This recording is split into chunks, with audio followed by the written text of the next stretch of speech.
Complaint వచ్చి ఇతను రవికుమార్. ఇతను ఇంటి మీద భారత కమ్యూనిస్ట్ పార్టీ మావోయిస్టు తెలంగాణ రాష్ట్ర సమితి కింద వచ్చేసి మొత్తం మ్యాటర్ అయిన తర్వాత లక్ష్మణరావు అనేసి ఒక లెటర్ పెట్టి మీద రాసి అక్కడ అందించడం జరిగింది. దాంట్లో మెయిన్ ఏంటంటే ఆ ప్రస్తుతం ఉన్న జడ్జి ఎమ్మెల్యే గారిని వెతుక్కుంటూ అన్నీ కూడా రియల్ ఎస్టేట్ అవన్నీ ల్యాండ్ గ్రావిటీలో చేస్తున్నారు. ఆయనతో పాటు మరికొందరు నేమ్స్ ఊళ్ళో ఎవరైతే పొలిటికల్గా యాక్టివ్ ఉన్నారో వాళ్ళ దగ్గర పెట్టి ఆ పిటిషన్ ఆ లెటర్ అక్కడ పేస్ట్ చేయడం జరిగింది.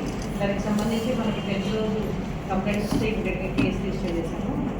అది ఇన్వెస్టిగేషన్ చేసే క్రమంలో మనకు కొంతమంది మీద డౌట్ఫుల్ అనిపించి ఇందులో మనకి ఎవరైతే షేక్ రఫీక్ ఇతను ఒక 60 years ఉంటాయి. ఇతను అంతకుముందు మనకు ఎలక్షన్స్ ముందు ప్రస్తుత జడ్జి ఎమ్మెల్యే గారు మధ్య తిరిగేవాడు. దాని తర్వాత అతను అంటే ఆయనతో తిరగడం వల్ల నాకేమీ ఆర్థికంగా లాభం లేదు, నేను అనుకున్నట్టు జరగట్లేదు అనేసి అతను వేరే పార్టీలో జాయిన్ అవ్వడం జరిగింది. ఫర్దర్గా ఇప్పుడు ఎమ్మెల్యే గారు గెలిచారు.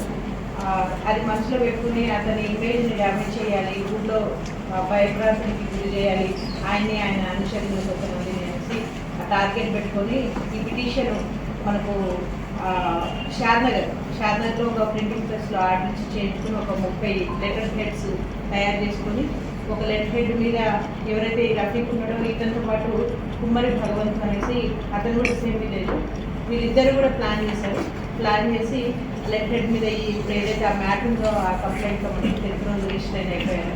ఆ మ్యాటర్ రాసి అక్కడ పేస్ట్ చేశారు. మనకి డౌట్ వచ్చి ఇతన్ని విచారించగా ఇది నిజం బయటకు వచ్చింది. ఇతనితో పాటు మనకు ఈ కుమ్మరి భగవంతు అండ్ వీళ్ళ బ్రదర్ ఎవరైతే ఆ రైటింగ్ ఎవరిదైతే ఉందో అతని ముగ్గురిని కూడా మనం ఇప్పుడు రిమైండ్ చేస్తున్నాము.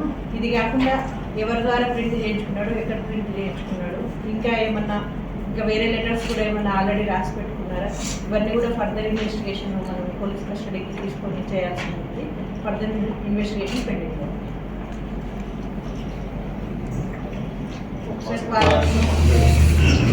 గారు రాజాపూర్ ఇస్తాయి వాళ్ళ టీం అంతా కూడా కలిసి లాస్ట్ 3 days, ఎందుకంటే ఒక ప్రజాప్రతినిధిని బెదిరించుకుంటూ ఏదైతే లేదో మన జిల్లాలో మావోయిస్టులు అనేసి మొత్తం నాట్ ఓన్లీ ఎమ్మెల్యే గారి పేరు మీద ఊళ్ళో కూడా ఒక అంటే దానికి సంబంధించి ఇలాంటివి ఎవరు కూడా చేయొద్దు.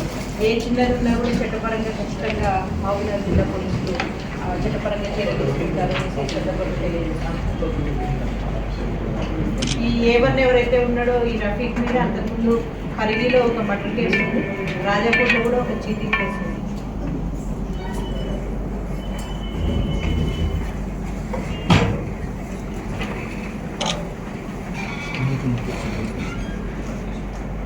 ఇది మొత్తం 429 అతని దగ్గర ఉన్నాయి.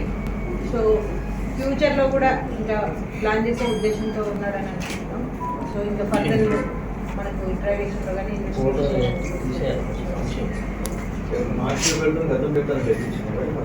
లేదు. ఫస్ట్ టైం గతంలో ఒక మర్డర్ కేసు, ఒక చీటింగ్ కేసు ముగ్గురు ఫేకే కదా మేడం.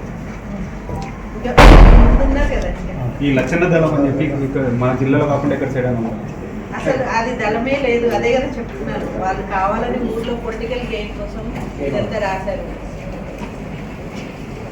ఇంకా ఇప్పటికైతే ఇంతవరకు ఫర్దర్ ప్రోగ్రెస్